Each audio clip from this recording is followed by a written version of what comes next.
La prensa basura, violando la reserva del sumario y filtrando muy a propósito y para causarle con falacias daño al gobierno, las declaraciones del bandido Olmedo López, incriminando de palabra y con apuntes, sin contenidos probatorios al ministro de Hacienda Bonilla, al exministro Velasco y a funcionarios y congresistas en el desfalco de la unidad de gestión de riesgo, se anota otro logro de utilización malsana de la información. Resulta bastante evidente que López está utilizando a los medios y estos, pues a su vez, lo utilizan a él y encantados se prestan a la especulación y a la mentira. Muy sucio lo de la prensa, titular, desarrollar la noticia como si lo que dice López fuera una verdad de apuño, una certeza total judicial, una prueba objetiva,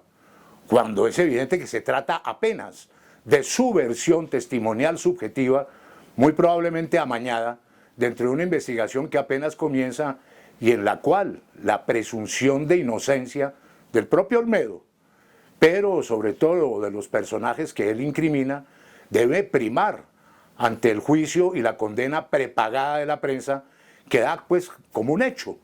como una realidad total, una parte subjetiva del proceso y titula como si fueran ciertas todas las versiones de López en las cuales es evidente pues su propósito de ensuciar al gobierno y sobre todo de utilizar los infames recursos mediáticos para presionar a las autoridades judiciales y a la propia Corte Suprema de Justicia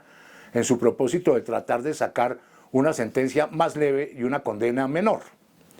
Y claro, desde luego, lo que tratan todos es de influenciar y conducir a la opinión contra el gobierno. En su gigantesca embarrada general, Olmedo llega hasta decir que el gobierno utilizó recursos de la Unidad de Gestión de Riesgo para entregárselos al Ejército de Liberación Nacional, a los helenos. Como lo dijo Petro, lo de Olmedo es la más sucia y baja manera de tratar de destruir ese proceso de paz y la tregua bilateral que está en marcha solamente para rebajar su pena. Es una obligación de la justicia averiguar y aclarar de dónde vienen las filtraciones a la prensa basura, que es militante de la oposición, y ponerle coto a semejantes desmanes judiciales. Semana, claro, y los otros medios de oposición no tienen problema en ir declarando de frente y de una vez como verdad absoluta, total e irrebatible esos chismes, por lo pronto sin sustento, por ahora, de López contra el gobierno del presidente Petro. Pues nadie niega que en gestión de riesgo hubo una corrupción gigantesca,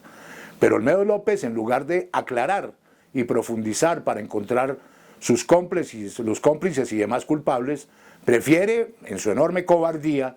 incriminar y ensuciar a los funcionarios a ver si le sale bien el cuento y la jugadita para su beneficio judicial.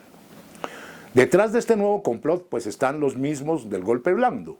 la prensa y sus secuaces, la oposición calumniadora. Hasta ahora solo hay versiones y testimonios que suenan a inventos y tablas de salvación, que deben ser asumidos como tales y no como pruebas de nada. Olmedo López se ha prestado de manera sucia para convertir ese proceso en un arma más, desde luego, contra las reformas y la gobernabilidad del gobierno Petro. La propia Corte le quitó el proceso al magistrado que estaba encargado, Héctor Alarcón, tras las filtraciones. Pero ese señor evidentemente no actúa solo, hace parte del trinomio jueces, oposición y prensa para golpear a Petro. Lo que el país espera es un proceso serio, reservado y justo para encontrar y condenar a los culpables del tumbe y no este circo mediático judicial politizado y supremamente malintencionado. Café picante.